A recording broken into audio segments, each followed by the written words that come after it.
Hello friends, welcome to all in English class. Today we are going to learn our 4.3 Around the World in 80 Days by Julius Garbiel Pun. In last video we have to seen that theme and plot of the novel, and today we should discuss on the chapters in that novel. First chapter is that the 34th, in which Phileas Fogg at last reaches London. In this chapter, the main character Phileas Fogg was arrested in Liverpool.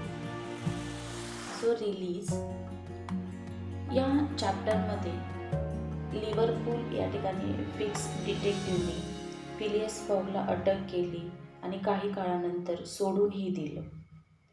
पण या ठिकाणी हा chapter जो आहे, या चॅप्टरमध्ये Phileas fog लंडनला पोहोचण्याच्या आधी लिव्हरपूलमध्ये पासपार्टूला सुद्धा अटक केलेली आहे आणि औडा एकटीच काहीही करू शकत नाही आहे याचं दुःख जे आहे तिला झालेलं आहे, कारण भारतामध्ये तिची सती जाण्यापासून सुटका केली, पण त्या व्यक्तीसाठी ते उपकारही आपण फेडू शकत नाही याचं दुःख या ठिकाणी या चॅप्टर 34 मध्ये आपल्याला दिलेलं आहे. Next chapter 35, in which Phileas Fogg does not have to repeat his orders to Passepartout twice.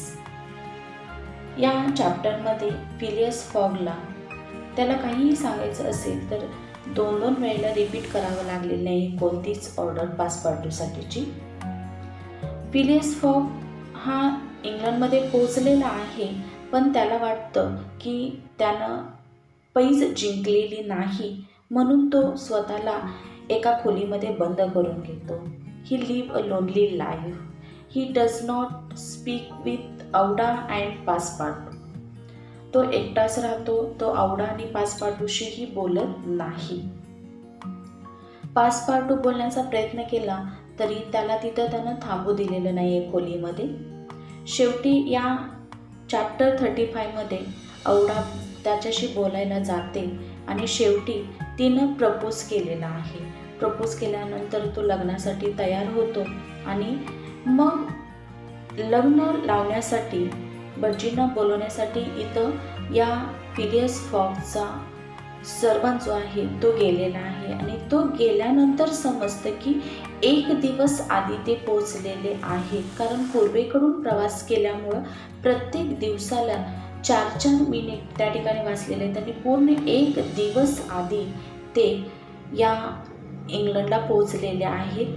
78 दिवसांमध्ये 78 दिवसांमध्येच त्यांनी हा जगप्रवास केलेला असतो आणि ते लवकर पोचलेले आहेत हे चॅप्टर 35 मध्ये समजलेलं आहे. Next chapter 36, in which Phileas Fogg's name is once more at premium on change. In this chapter there is the conversation between that 5 friends: John Sullivan, Samuel Fallentin, Andrew Stuart, Gauthier Ralph and Thomas Flanagan. They are talking about the arrival of the Phileas Fogg. या चॅप्टरमध्ये हे reform क्लबचे members जे आहेत त्यांच्यामध्ये discussion सुरू आहे. Phileas fog वेळेत पोहोचेल की नाही. अँड्र्यू स्टुअर्ट आणि गावथियर राल्फ हे दोघं म्हणतात की पैज आपणच जिंकलेलो आहोत आणि फिलियस फॉग पैज हरलेला आहे.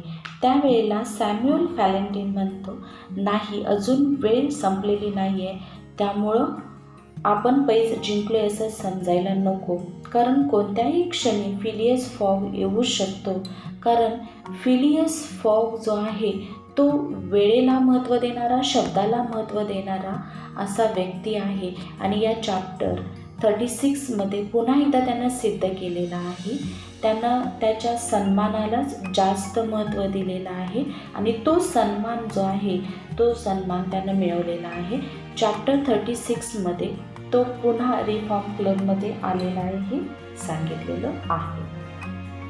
आपल्या अभ्यासामधला लास्ट चॅप्टर जो आहे 37, in which it is shown that Phileas Fogg gained nothing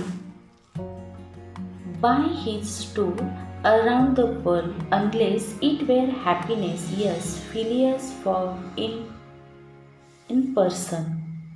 हा जो चॅप्टर आहे या चॅप्टरमध्ये फिलियस फॉग हा एकाकी राहत होता, पण जगप्रवासातून त्याला स्वतःचा आनंद मिळालेला आहे. त्याचं प्रेम आणि त्याला एक चांगला मित्र या दोन व्यक्ती या जगाच्या प्रवासामध्ये मिळालेल्या आहेत. त्याचबरोबर त्यानं पैजही जिंकलेली आहे.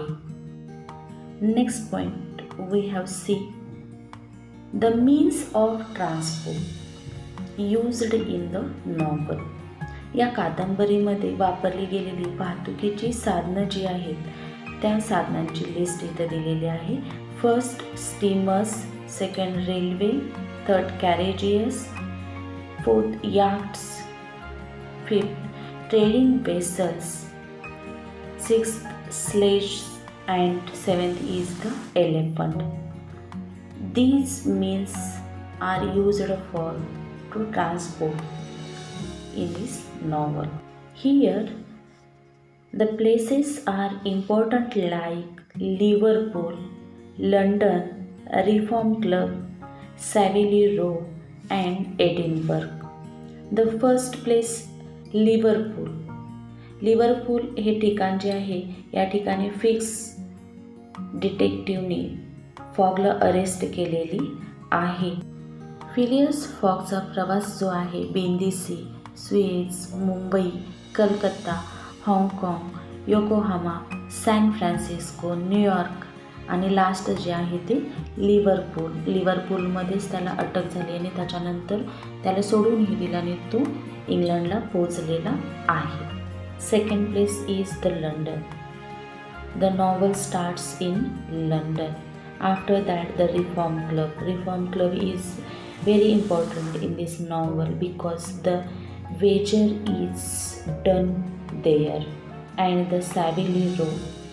Savile Row is a very important place because our main character Phileas Fogg lived at number 7 Savile Row. And the last place Edinburgh is a very important because it relates to the bank robbery. And the James Strand, the bank robber, had been arrested on the 17th day of December at the Edinburgh.